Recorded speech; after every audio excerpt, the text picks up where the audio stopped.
Hello friends, சிக்கனோட kidney liver எப்படி செய்யுதுன்னு பார்க்கலாம் வாங்க. இது வந்து ரோஸ்ட்டு. இப்போ முதல்ல நான் வந்து சிக்கனோட லிவரு கிட்னி கழுவி எடுத்துருக்கிறேன். அதுக்கு வந்து மிளகாய்த்தூள், மஞ்சள் தூள், அதுக்கப்புறமா தனியாத்தூள், இஞ்சி பூண்டு பேஸ்ட்டு, அதுக்கப்புறம் உப்பு இதெல்லாம் சேர்த்துட்டு கருவேப்பிலை கொஞ்சம் சேர்த்துட்டு நம்ம வந்து நல்லா பிசைஞ்சு கொடுத்துடலாம். இது வந்து நல்லா ஊறணும். ஒரு 20 நிமிஷத்துக்கு நல்லா ஊற வைக்கலாம். நான் வந்து இன்றைக்கி 3/4 கிலோ அளவுக்கு எடுத்துருக்கிறேன். நான் வந்து மிளகாய்த்தூள் வந்து 1.5 டேபிள் ஸ்பூன் மிளகாய்த்தூள் சேர்த்துக்கலாம். 1 டேபிள் ஸ்பூன் வந்து நம்ம தனியா பொடி சேர்த்துக்கலாம். 1/4 டீஸ்பூன் மஞ்சள் பொடி, 1 டேபிள் ஸ்பூன் வந்து பெப்பர் பவுடர் சேர்த்துக்கலாம். அதுக்கப்புறம் இஞ்சி பூண்டு பேஸ்ட்டு 1 டேபிள் ஸ்பூன் சேர்த்துட்டு இதெல்லாம் நல்லா நம்ம வந்து மிக்ஸ் பண்ணி கொடுக்கலாம். உப்பும் சேர்த்துருங்க. சேர்த்துட்டு 20 நிமிஷத்துக்கு நம்ம ஊற வச்சிடலாம். இப்போ ஒரு கடாயை எடுத்துக்கலாம். 2 டேபிள் ஸ்பூன் அளவுக்கு எண்ணெய் சேர்த்துக்கலாம்.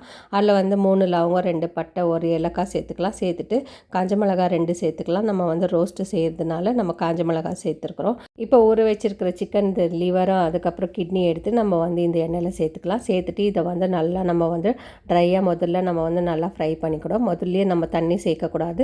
நல்லா இதை வந்து எண்ணெயிலே கொஞ்சம் நேரம் நம்ம வந்து ஃப்ரை பண்ணி கொடுக்கலாம். அதுக்கப்புறம் நம்ம அந்த மசாலா தண்ணி வந்து இதில் கொஞ்சமாக சேர்த்துக்கலாம்.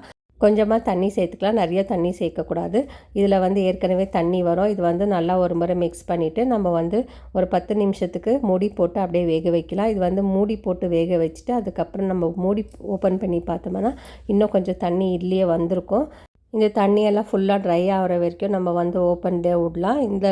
இந்த ரோஸ்ட் வந்து நம்ம ரொம்ப நல்லாயிருக்கும் சாப்பிட்றதுக்கு. இப்போ வந்து நான் 2 வெங்காயம் கட் பண்ணி வச்சுருக்கேன். அதுவும் சேர்த்துக்கலாம் இந்த ஸ்டேஜில். அதுக்கப்புறம் கொஞ்சமாக கருவேப்பிலை சேர்த்துட்டு இதை வந்து நல்லா பெரட்டி கொடுத்துட்டு அதுக்கப்புறம் மூடி போட்டு ஒரு 10 நிமிஷத்துக்கு தண்ணியெல்லாம் நல்லா ட்ரை ஆகிற வரைக்கும் நம்ம வந்து மூடி போட்டு வேக வைக்கலாம். இது வந்து நல்லா வெந்து வரும். இப்போ இது வந்து சாம்பார் சாதத்துக்கு, ரசம் சாதத்துக்கு ரொம்ப நல்லாயிருக்கும். இப்போ பாருங்கள், ரோஸ்ட் வந்து ரெடி ஆயிடுச்சு. கொஞ்சமாக கொத்தமல்லி தூவிட்டு இதை வந்து நான் சர்வ் பண்ணிடலாம். இந்த வீடியோ பிடிச்சிருந்தா லைக் பண்ணுங்கள், ஷேர் பண்ணுங்கள், சப்ஸ்கிரைப் பண்ணுங்கள். தேங்க்யூ.